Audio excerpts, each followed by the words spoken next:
Assalamu alaikum. I am Dr. Rowshon Ara Khatun, Associate Professor of Gynae and Obst in Akij Medical College, Khulna. We are going to discuss about Cesarean section. Today I shall discuss about the first part of these topics, and the rest of these topics we will discuss later. First of all, we should know what is Cesarean section. Cesarean section is an operative procedure whereby the fetuses after the end of 28 weeks is delivered through an incision on the abdominal wall and uterine wall. The first operation performed on a patient is called primary Cesarean section, and the operation performed in subsequent pregnancy is called repeat Cesarean section. This excludes delivery through an abdominal incision where the fetus is lying free in the abdominal cavity following uterine rupture or secondary abdominal pregnancy. Now we are going to know a little about the history of nomenclature of Cesarean section.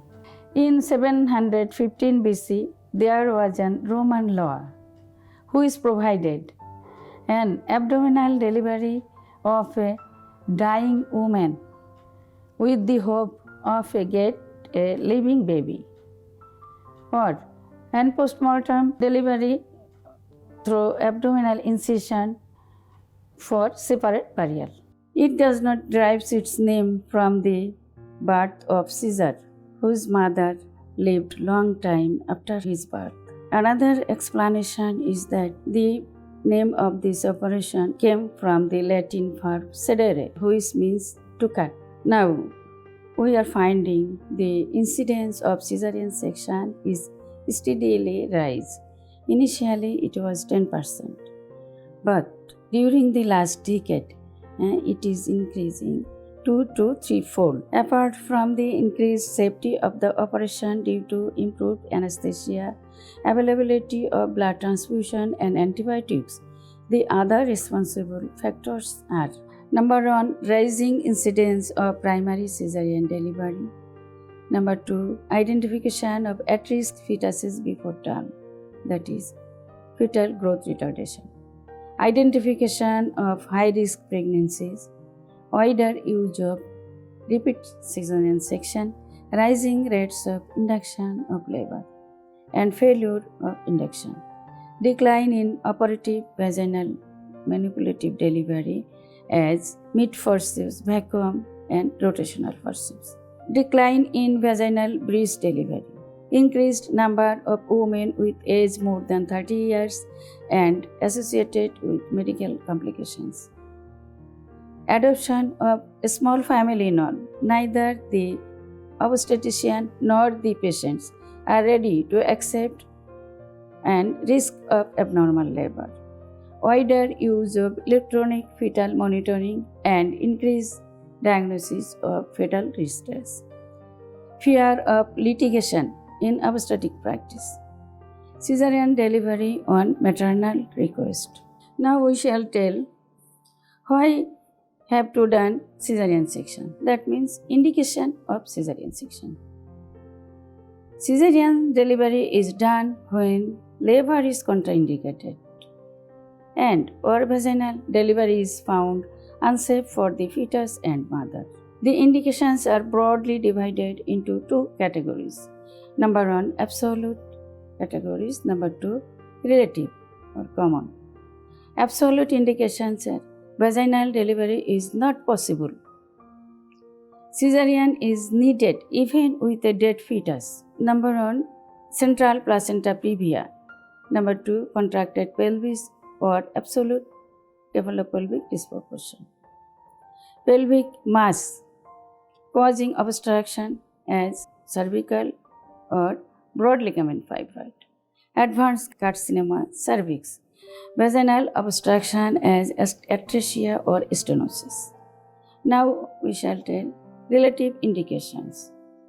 Relative indications are: vaginal delivery may be possible, but the risk to the mother and baby are high. Number 1, cephalopelvic disproportion relative previous cesarean delivery. When primary cesarean section was due to recurrent indication for contracted pelvis.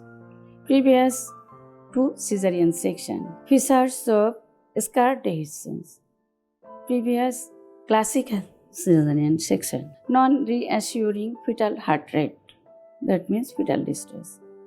Dystocia may be due to a small pelvis, ineffective uterine contraction, and large babies. Antepartum hemorrhage as placenta previa and approbation placenta. Malpresentation as breast, shoulder in a transverse line or brow in extended face.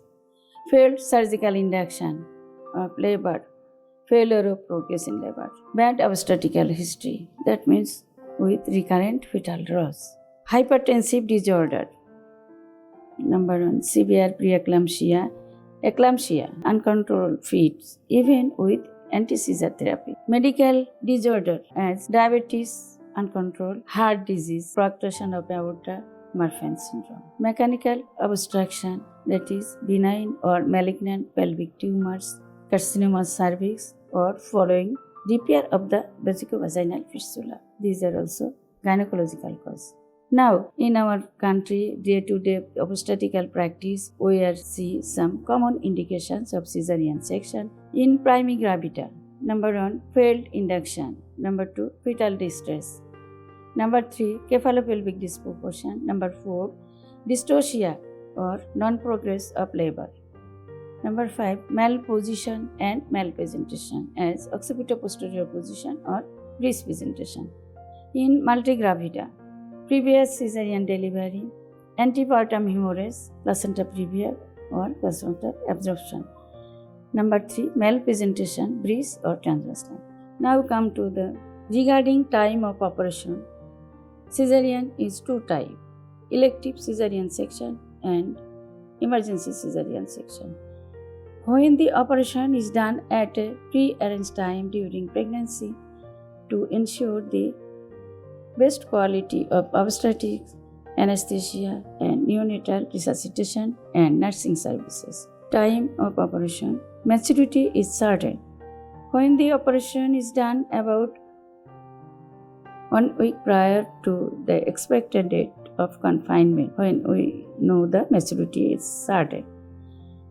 Maturity is uncertain. Ultrasonography assessment in first or second trimester, if available, is corroborated. Amniocentesis for LS ratio is used to ensure the fetal maturity. Otherwise, a spontaneous onset of labor is awaited and then cesarean done. Benefits and risk of elective operation. Benefits: reduction in perinatal morbidity and mortality as there is no hazard from labor and delivery process. Maternal benefits is no pelvic floor dysfunction. Maternal risk are long recovery time and hospital stay. Risk of placenta previa and hysterectomy are more in subsequent delivery. Now, emergency cesarean section. When the operation is to be done due to an acute obstetric emergency, a time interval of 30 minutes between the decision and delivery is taken as reasonable. Here, category number 1, when there is immediate threat to the life of the woman or the fetus, decision delivery interval should be 30 minutes. Category 2, when there is maternal or fetal compromise, which is not immediate life-threatening, CS should be done within 75 minutes of making decision. Category 3 is there is no maternal or fetal compromise but need early delivery. Category 4, delivery plan to suit the woman, family members and the hospital staff. Today, this is the ending of our discussion. Next day, we will discuss from the types of operation.